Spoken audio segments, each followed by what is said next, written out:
Boa tarde, doutor Roberto. Seja bem-vindo mais uma vez. Boa tarde, mais uma vez. Vamos lá começar?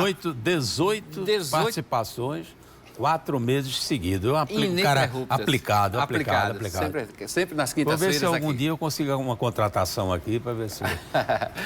Bom, e é bom porque o público tem a resposta imediata. Eu fui recentemente a um restaurante aqui na Orla Marítima da capital, um restaurante bem conhecido, e a pessoa que fica recepcionando os clientes na porta assiste o Correio Debate todos os dias. Na quintas-feiras eu não perco, tem um comentário do Dr. Roberto. Tá que bacana. Com a repercussão de toda essa participação. São 18, vamos chegar a muito mais aí, tem uma infinidade de participações ainda. Agora eu queria começar a participação de hoje falando mais uma vez do seu artigo no jornal. Todas as quintas-feiras o senhor escreve, no domingo também. E hoje o senhor volta a um tema que ainda repercute nas manchetes nacionais, que é a questão da poluição no litoral nordestino, com a chegada desse piche, desse óleo todo. Mas o senhor aborda um ponto importante. Se discute muito, tem uma discussão muito secundária sobre a chegada, mas o principal está sendo deixado de lado, né? Na verdade, eu estranho, porque em todo crime você quer saber quem foi o autor. Não é? Você não vai cuidar do cadáver ou se aquele cadáver está contaminando alguém que pegou naquele cadáver ou não. Você criminalmente, a ação da polícia é identificar quem cometeu o crime. E este crime se estende ao crime ambiental. Então foi, na verdade, o Atlântico Sul, não é o Brasil, não é o Nordeste. O Atlântico Sul, com suas reservas, foram atacados por um desastre ecológico em função do derramamento, por razões ainda não justificadas, de uma quantidade de milhares de toneladas de óleo. Este óleo está chegando às praias.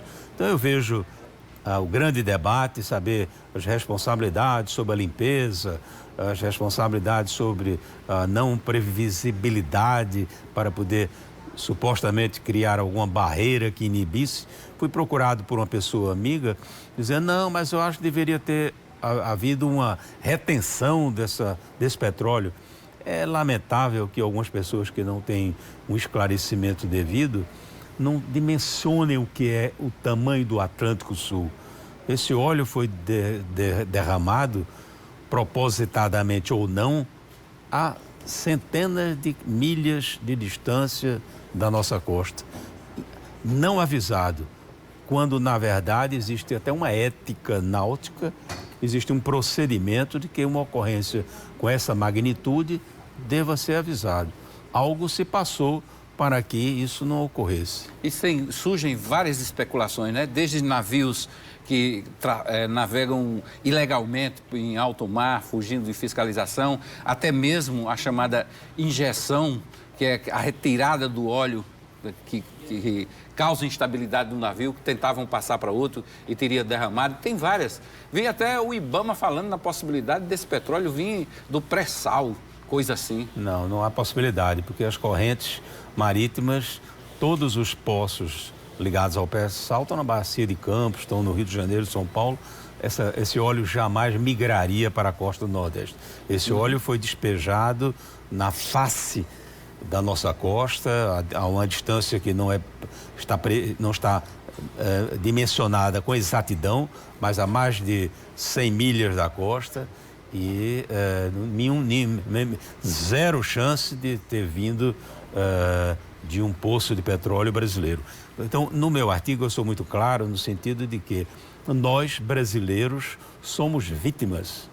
Nós fomos atacados por alguém, por algum fato que alheio ao Brasil. Então, não cabe ao brasileiro, a ele ser imputado culpa alguma. Nós somos vítimas e nós precisamos saber quem, de que forma, como, quando, quais as circunstâncias do cometimento daquele crime, do não aviso do derramamento. Porque um acidente pode acontecer, pode haver um colapso do casco de um navio, ele naufragar, pode ter uma rachadura num dos tanques do navio e ele despejar esse óleo acidentalmente, pode ilegalmente haver um transbordo em mar aberto, que não é comum mas dentro das conjecturas, crime, você tem que partir da premissa de que tudo é possível. Então, foi cometido um crime e eu tenho certeza que apenas a Marinha do Brasil está em busca de detectar o que aconteceu. Mas eu não vejo um clamor mundial que muitas vezes por assuntos muito mais bobos de algum país, principalmente países da América Latina, e Brasil, por ser o maior, é a grande vítima. Então você chega na Europa, então encontra na França, na Itália, na Espanha e tal, um clamor sobre algum tema brasileiro que muitas vezes nós que estamos aqui, nós estávamos nem sabendo. Esse caso, que foi o maior ataque à ecologia no Atlântico Sul registrado até os dias de hoje, nós não temos ainda com exatidão de como aconteceu e muito menos de quem partiu. Tão perto de nós e a gente não vê aquela gritaria toda, né? Quando foi o caso dos focos de incêndio na Amazônia, que a França gritou, os outros países em desenvolvimento. E mesmo casos semelhantes, vamos dizer, vamos tirar a Amazônia do meio, mas no caso, vamos dizer, houveram acidentes no Alasca, na qual aquele óleo contaminou a fauna e a flora do Alasca. Isso até hoje está na memória de todos. Vários outros acidentes, poços de petróleo no Golfo do México que tiveram vazamentos. Então, isso repercutiu internacionalmente e foram aplicados nas empresas responsáveis as multas devidas. Como até agora não foi identificado, então nós estamos em busca disso. No nosso artigo, eu até brinco, dizendo que está na moda aí da delação, então eu sou favorável à delação. Então, eu acho que o governo brasileiro devia fazer uma paga, feito naquela época do Lampião, dizendo é tanto pela cabeça. Então, eu acho que o Brasil deveria oferecer ao mundo uma premiação para quem, na verdade, denunciasse a origem. Porque um crime como esse, guardado a dimensão, o gigantismo, ele não aconteceu com um cidadão comandando um navio, vai lá, abre as... Não. Isso é uma tripulação, é cúmplice. Uma tripulação assistiu isso. Então, eu acho que, em termos de sugestão processual de inquérito, eu usaria a velha modalidade de fazer a cabeça a prêmio. A recompensa. Delação a prêmio. Se alguém no mundo fazia parte daquela tripulação, que o faça. Que chegue e diga, Brasil, foi no nosso navio no dia tal de agosto, final de agosto, com certeza essa é a data, porque chegou na nossa praia comecinho de setembro. Então, no final de agosto, algum navio, não pode ter sido nenhum outro meio de transporte em função do peso e volume de petróleo, algum navio despejou intencionalmente ou não isso na costa brasileira e está nos atingindo gravemente. É esse o problema. O resto é discussão que aí parte pelo campo ideológico. Ah, porque eu não gosto do governo atual, ele foi culpado porque não fez isso e tal. Não. Nenhum brasileiro é culpado desse acidente. Agora me explica aí, doutor Roberto, que o senhor falou aí 700 milhas náuticas, mais ou menos. 100 milhas. 100 milhas, desculpe. 100 milhas náuticas, mais ou menos, onde esse acidente deve ter acontecido, esse crime deve ter sido cometido. O que é que, transformando isso em quilômetro, para que o telespectador possa entender melhor, daria mais ou menos quantos quilômetros? 180 e poucos quilômetros. Uma Quase milha 200 náutica, 1.800 e poucos metros. Então daria o mínimo, isso é o mínimo, a distância mínima que aconteceu. Então é fora das águas territoriais brasileiras e dentro de águas internacionais. Águas que o Brasil tem o direito, até 200 milhas, o Brasil tem o direito do subsolo desta plataforma continental. Não tem direito sobre peixe e outras ocorrências que estejam dentro da massa de água dessas acima nessas 200 milhas. Fora das 200 milhas, aí são realmente tanto subsolo como o conteúdo dessa água, aí é realmente internacional. Então, é estimado de que esse despejo de óleo aconteceu acima de 100 milhas. Por quê? Porque a dispersão dela, tendo atingido, hoje se sabe até de praias do Maranhão até o sul da Bahia, então é o gigantismo, são quase 2.000 quilômetros de praias atingidas. Então, para que, se você jogar algo no mar e ele atingir na costa brasileira, levado pelos ventos e pelas correntes nessa proporção, ela foi jogada muito distante da costa brasileira. E a gente está falando aí de um crime, não é cometido contra o Brasil, contra o governo brasileiro. Esse crime tem um alcance maior, não é? É porque, na verdade, nós estamos atacando o mundo.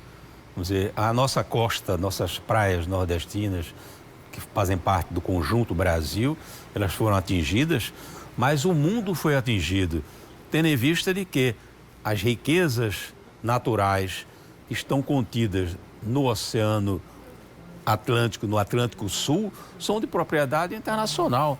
Vamos dizer, você encontra barco de pescas chineses, japoneses, noruegueses, de vários países. Estou falando da pesca e de qualquer outra atividade. Uma lagosta capturada neste mar, nós tivemos até um impasse com a França em função de quem se era brasileira a lagosta de propriedade do Brasil ou não, capturada acima abaixo de 200 milhas.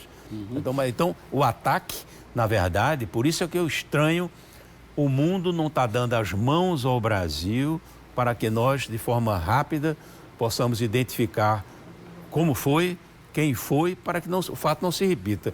E a quem for o responsável, nós possamos aplicar multas exemplares no tocante ao grave dano com a perda de... Já se foi identificado dezenas de tartarugas, vários animais, moluscos, a pesca está comprometida. Então, o dano econômico é muito grande. Mas, na verdade, nós precisamos... Quem foi que atacou o Brasil? Quem? Isso é a minha grande dúvida. Eu vou abordar aqui outro tema que o senhor já trouxe aqui também durante a sua participação no Correio do Debate, mas que está também nas manchetes, está à tona, a discussão é grande, sobre a cobrança de taxa sobre a produção de energia solar. Os consumidores que optam por esse tipo de energia podem economizar até 190% de uma conta que seria normalmente paga pela energia elétrica. Mas aí o governo resolveu agora, e tem audiência pública, deputados, senadores, tudo defendendo uma taxação sobre essa energia solar. Eu não acho que não o universo está dividido. Nós, graças a Deus, não temos uma decisão ainda. Essa decisão compete à ANEEL. A ANEEL é quem vai ouvir as partes.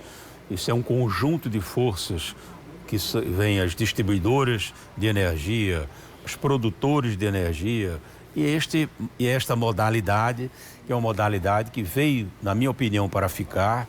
Ela foi criada em 2012, na qual o governo abriu a possibilidade de você, cidadão, ou você, empresário, produzir sua própria energia, quer seja através da energia solar, quer seja através da energia eólica, na qual nós estávamos dispensados de uma série de taxas, impostos e custo de utilização da rede elétrica de distribuição. Como é que funcionava? O seguinte, você, cidadão, ou você, empresário, você montava na sua casa, na sua empresa ou num parque próximo à sua aplicação, seu consumo de energia, uma torre com um gerador eólico ou então painéis solares para gerar energia. E você, durante o dia, se autoabastecia daquela energia e havia um excedente. Esse excedente não consumido por você durante o dia, você injetava na rede da distribuidora que lhe serve e lhe creditava num X quilowatts produzido por você. Quando chegava à noite, sua energia solar, no caso, não funciona, tendo a eólica, continuava, mas a solar não, pela ausência do sol. Então, nesse momento, você chamava a energia fornecida pelo seu distribuidor e, no final do mês, fazia um acerto de contas, um balanço. No final, daria um líquido, credor ou devedor, de X. Isso está comprovado que foi um sucesso. Grandes empresas nacionais e internacionais abraçaram estes projetos. Várias empresas privadas abraçaram esse projeto.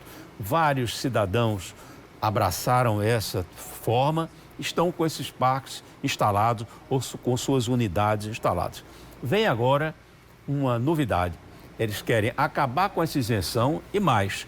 Eles querem com que nós temos que pagar agora um imposto sobre o sol. Aquilo que foi uma redenção, uma possibilidade de redenção do Nordeste, através da sua autossuficiência de produção de energia, nós podemos tornarmos exportadores de energia para todo o Brasil. Nós agora, não só o Nordeste, mas o Brasil, o Nordeste, o dano é maior, porque aqui a insolação é maior e aqui os parques eólicos e os parques fotovoltaicos estão sendo construídos com mais intensidade. Então, nós nordestinos seremos os grandes prejudicados. Então, querem agora criar um imposto sobre o sol.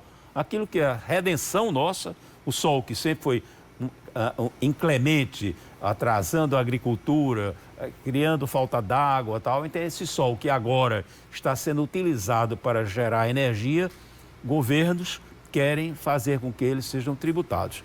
E o cidadão sabe que a taxa, quando você gera a sua própria energia, você está imune, está isento dessas taxas hoje. Querem criar um imposto. Mas veja, então o que acontece é o seguinte: se fosse um imposto bobo, mas é um imposto significativo, na sua tarifa de energia, mais de 50% do seu custo são tarifas e impostos. Então, é inadmissível você não ter essa economia. Eu digo, de ICMS, só de ICMS, atinge até 27% de impostos.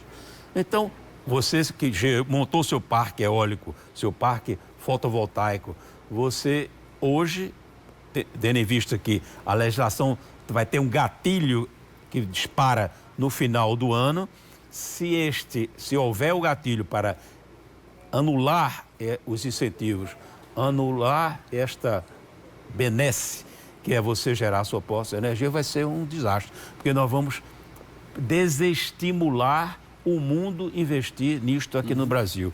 Vamos desestimular você, cidadão, montar sua placa coletora na sua casa e ficar gerando a sua própria energia.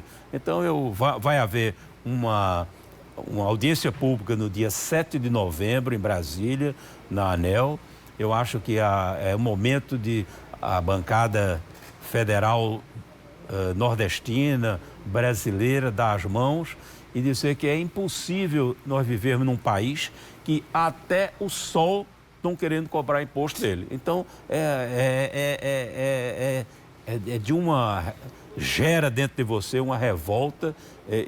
Na verdade, eu me insurjo contra essa sanha, essa saga tributária brasileira. Doutor Roberto, tivemos aí, apesar das turbulências políticas que caracterizam o Brasil, nós tivemos também boas notícias na área econômica, a partir da redução da taxa Selic, que é histórica, uma redução histórica. Teve queda na taxa de juros imobiliários pela Caixa Econômica Federal, teve também a informação que o governo vai lançar nos próximos dias, provavelmente na próxima semana, um pacote para impulsionar empregos. Isso mostra que a economia, de certa forma, está engatilhada. Na verdade, as boas notícias elas ocorrem com a maior naturalidade. A nomeação do Moacir, nosso amigo pessoal, paraibano, mostra que nós estamos em busca de fazermos bons quadros na gestão pública. Esse reconhecimento do Moacir é um atestado disso, da boa intenção. E se nós catalogarmos uma série de medidas que já foram tomadas a nível de corrigir um Brasil que estava se tornando totalmente inviável e tornando viável, nós, sem dúvida, legaremos aos futuros nossos descendentes um país em melhor condição. Eu acho que se nós fizermos uma relação de medidas que foram tomadas, a inflação que nós estamos convivendo hoje, um nível de inflação inimaginável para mim, Roberto, que vivi inflações em algumas épocas da minha vida empresário, ao longo de mais de 50 anos. Eu peguei inflação de 1000% ao mês. Quem pegou então, aqueles planos Sarney, né, por ali? Isso, congelamento. Congelamento, então, confisco de poupança. Há uma constância política econômica, ninguém está sendo sobressaltado com congelamentos, nós estamos sobressaltados, estamos aí vendo o país vizinho, a Argentina, que dentro dos projetos previstos, tal, com um congelamento de preços, tal. Eu acho que nós Brasil já sofremos isso, então eu acredito que nós possamos relacionar uma série de medidas. Agora, existem coisas no Brasil que essas são difíceis de consertar, porque está dentro da cabeça do brasileiro de cobrar exorbitância sobre determinadas coisas. Eu dou um exemplo, a Caixa Econômica Federal, ela hoje cobra 12% para que um prefeito receba uma emenda parlamentar. Então, você parlamentar, vamos dizer que você vai botar 100 mil reais ou R$1 milhão em um município seu.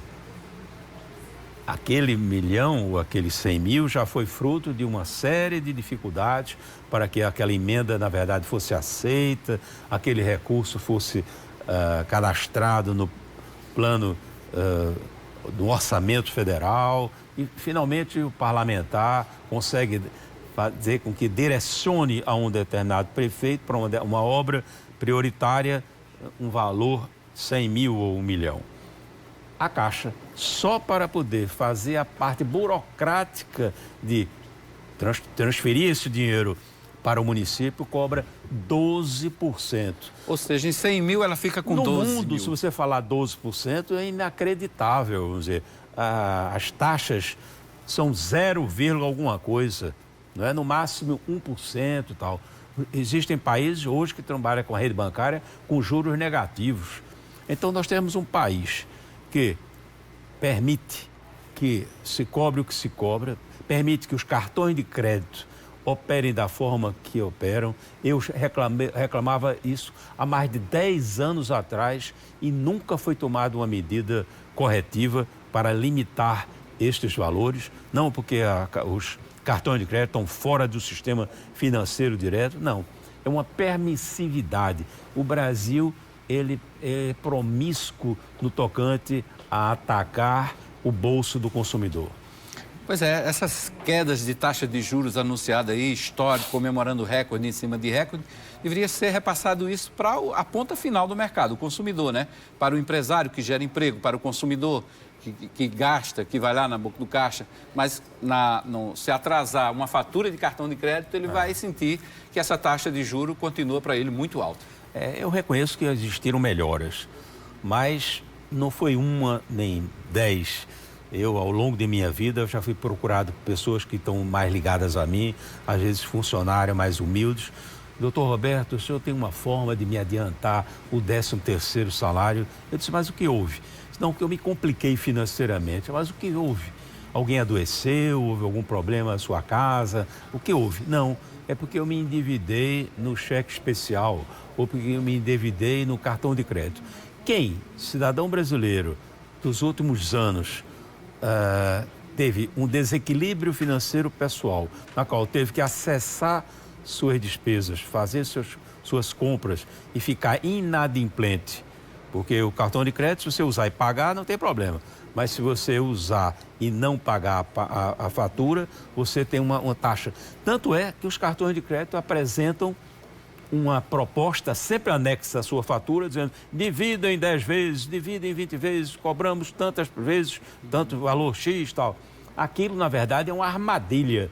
O cidadão, se entrar na armadilha de comprar no cartão de crédito, nas taxas brasileiras ainda hoje vigentes, e se num banco entrar num cheque especial, ele é caminho sem volta. Ele vai ter que dar uma solução, desmobilizar alguma coisa, inclusive o seu 13º, que está injustamente aplicado numa dívida que, na verdade, vai fazer falta dele. O 13º existe para que no final do ano o cidadão possa ter determinadas despesas extras que são complementadas por esse 13º. Então, vai fazer falta ao cidadão de alguma forma. Então, eu acho criminosa a gestão financeira e atribuo isso à concentração bancária. No Brasil, você tem 4 ou 5 bancos que detêm mais de 80% do movimento bancário brasileiro. Isso não existe no mundo lá fora. Então, eu acho que falta um pouquinho de pulso para que o Brasil respeite o cidadão. Ok, doutor Roberto Cavalcante, mais uma vez, muito obrigado pela participação, pela presença aqui, os comentários. Quinta-feira, novamente, aqui. Se Deus quiser. Obrigado mais uma vez.